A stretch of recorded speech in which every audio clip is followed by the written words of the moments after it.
ಇವತ್ತು KSRTCಯಿಂದ ಈಗಾಗಲೇ ದಾವಣಗೆರೆಯಿಂದ ಶ್ರೀಶೈಲಕ್ಕೆ ಬಸ್ನ ಈಗಾಗಲೇ ಲಾಂಚ್ ಮಾಡಿದ್ದೀವಿ. ಅದೇ ರೀತಿ ಇವತ್ತಿನ ದಿನ ದಾವಣಗೆರೆಯಿಂದ ಮಂತ್ರಾಲಯಕ್ಕೆ ವಯಾ ದುರ್ಗ ಬಳ್ಳಾರಿ ಈ ರೂಟ್ನಲ್ಲಿ ಬಸ್ಗೆ ಈಗಾಗಲೇ ಚಾಲನೆ ಮಾಡಿದ್ದೀವಿ.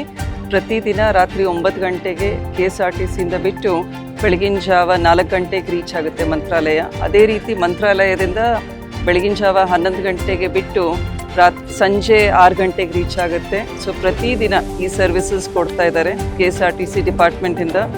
40 ಸೀಟರ್ ಬಸ್, ಅದು ಆನ್ಲೈನ್ ಬುಕ್ಕಿಂಗ್ ಕೂಡ ನೀವು ಮಾಡ್ಬೋದು. ಮತ್ತು ಇನ್ನೇನು ದಾವಣಗೆರೆ ಜನತೆಗೆ ಮಂತ್ರಾಲಯದ ದರ್ಶನ ಚೆನ್ನಾಗಲಿ, ಭಾಳ ಜನರ ಬೇಡಿಕೆ ಕೂಡ ಇತ್ತದು. ಸೊ ಚೆನ್ನಾಗಿದೆ ಈ ಸರ್ವಿಸಸ್ಸಿಂದ. ಇದರ ಜೊತೆಗೆ ದಾವಣಗೆರೆಯಿಂದ ಕೆಂಪೇಗೌಡ ಇಂಟರ್ನ್ಯಾಷನಲ್ ಏರ್ಪೋರ್ಟಿಗೆ ಕೂಡ ಬಸ್ ಸರ್ವಿಸಸ್ನ ಈಗಾಗಲೇ ಚಾಲನೆ ಮಾಡಿದ್ದೀವಿ. ಸೊ ಪಬ್ಲಿಕ್ ಕೂಡ ಈ ಬಸ್ ಸರ್ವಿಸಸ್ನ ಚೆನ್ನಾಗಿ ಬಳಸ್ಕೊಳ್ತಾ ಇದ್ದಾರೆ, ಅದರ ಬೇಡಿಕೆ ಕೂಡ ಇತ್ತು. ಸೊ KSRTC ಡಿಪಾರ್ಟ್ಮೆಂಟಿಗೂ ಕೂಡ ಧನ್ಯವಾದಗಳನ್ನು ಹೇಳಲಿಕ್ಕೆ ಬಯಸ್ತೀನಿ.